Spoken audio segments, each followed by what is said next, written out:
حضور صلی اللہ علیہ وآلہ وسلم کے چچا حضرت عباس کے متعلق آتا ہے کہ ان سے کسی نے سوال کیا کہ اے عباس آپ بتائیے عمر میں آپ بڑے ہیں یا حضور بڑے ہیں؟ ادب دیکھیے ان کا، سوال ہوا کہ آپ بڑے ہیں یا حضور بڑے ہیں؟ تو انہوں نے آگے سے جواب دیا، کہنے لگے کہ بڑے تو حضور ہیں، میں فقط پیدا پہلے ہوا تھا، بڑا تو میرا نبی ہے۔ اب وہ کہہ سکتے تھے کہ جی میں بڑا ہوں، اور اس کے اندر شک کوئی نہیں تھا، بے ادبی بھی کوئی نہیں تھی، مگر ادب نہیں کیا انہوں نے، ادب کے اندر بھی انہوں نے کمال کیا، ادب کی حدیں توڑ کے رکھ دی اور کر کے دکھایا صحابہ نے کہ اگر حضور کا ادب بھی کرنا ہے تو کس درجے پہ کرنا ہے۔ حضرت عبداللہ بن عمر رضی اللہ تعالیٰ عنہ کے بارے میں آتا ہے، ایک دن ایسے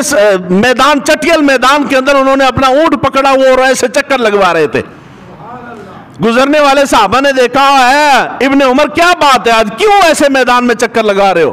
سواری کی؟ آپ نے فرمایا کہ مجھے نہیں معلوم، مجھے فقط اتنا معلوم ہے کہ ایک مرتبہ میں حضور کے ساتھ تھا، یہاں آ کے حضور صلی اللہ علیہ وآلہ وسلم نے اسی طرح اپنی سواری کے چکر لگائے تھے،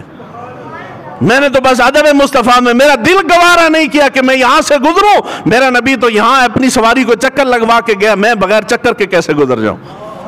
صحابی رسول باہر مسجد کے سیڑھیوں کے اوپر بیٹھ کے مسکرا رہے تھے، کوئی ساتھ تنو تنہا اکیلے بیٹھے مسکرا رہے تھے۔ صحابی رسول وہاں سے گزرے، انہوں نے کہا اکیلے بیٹھ کے ہنس رہے ہو، وجہ کیا ہے؟